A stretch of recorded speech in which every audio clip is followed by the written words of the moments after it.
A warning before you listen. What you are about to hear is not meant for children, nor for the faint of heart. This is an unfiltered retelling of ancient myths, told as they were born, raw, violent, unsoftened. Expect scenes of brutality, curses that linger, betrayals that reshape fate, and a hunger for power that shows no mercy. These myths were never meant to lull children to sleep. They were forged in blood, shadow, and fire.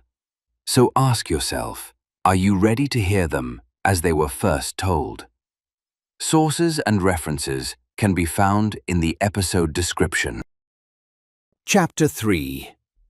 From the Epic, Zeus, the Last Born, and the Revolt of Fate. The child who made no sound. In a cave that had never tasted dawn, a cave beyond the reach of mother's prayers, where walls birthed no warmth and knew nothing of gentleness, a child was raised, but never allowed to be one. Zeus, a spark of thunder buried in the mud of betrayal, born from a scream that never finished. He didn't live as much as he waited. A bomb stored deep in the earth's flesh, growing inside a silence that didn't resemble peace, but the tightening of massacre inside the throat of fear. The priestesses never touched him. They did not raise him. They circled him, like blind women orbiting a monument they could not see. Their voices were fractured whispers. Their feet moved like steps across a sleeping minefield. No one called his name. No one touched his skin unless a ritual demanded it.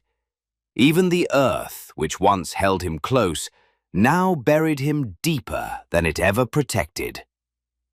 Gaia, the elder who still spoke in gravel and roots, commanded the Curetes. No breath of his must be heard, and so, whenever he cried, they clashed their blades, steel against steel, forging a hymn of war to drown out his voice. But Zeus never really needed to cry. He wasn't taught silence. He was carved to be it, a coal that never dies, a voice not lost, just buried, a longing that never speaks, a storm waiting for a beginning. There was no Rhea, no embrace, no lullaby, no mother's eye to guard his tears. He was alone, surrounded by faceless women who served him night disguised as milk, who trained him not to feel, but to become stone that coughs lightning. Nature itself took his side. The wind bowed each time he exhaled. The rocks cracked around him, not in collapse but in recognition. The light that slipped in through the cave's ceiling didn't warm him, it watched him. Everything around him understood. This was not a child. This was something else, something colder than childhood, more cunning than innocence. Zeus did not play. He built. He took wood, then broke it. He chewed the bones of trees, embedded pebbles as eyes in twisted heads, tied dry straw into wings, and planted teeth in their mouths. He wasn't making toys. He was crafting phantoms, miniature monsters, half-born gods. And at night, those creations moved. They didn't walk. They slithered. They made no sound, but they left traces. They changed places. They coiled around his sleeping body as if guarding him, or warning him.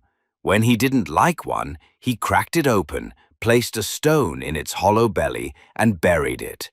But not just any stone, a piece of the wall itself.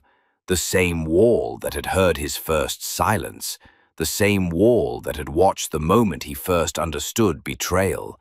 He was training himself. Not in quiet, but in strategy. He didn't speak, didn't stare, didn't laugh, but he grew with terrifying purpose. Every cell in his body learned to hide intent, to store rage in muscle, to teach the heart to beat like a scorpion. One sting, that's all it takes. Even the cave began to fear him.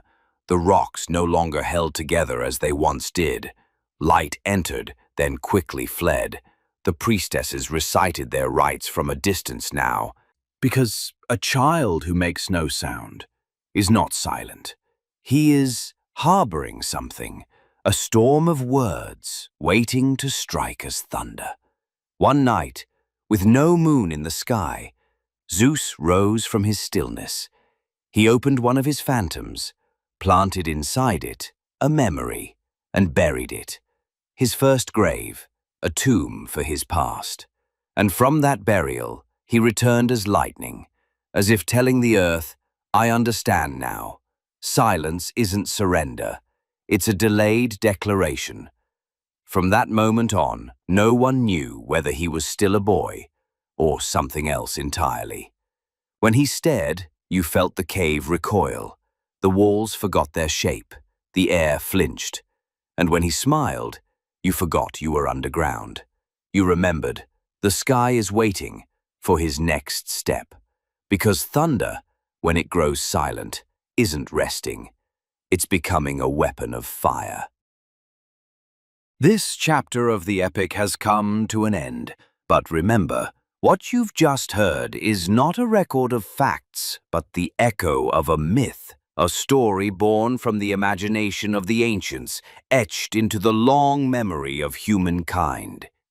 If this tale stirred something in you, if it opened a door to reflection or wonder, don't forget to support the channel and share the journey with those you love. And in the comments, tell us, which moment in this chapter struck you the most and why? We'll meet again in the next chapter of this audio odyssey through time. Until then, farewell.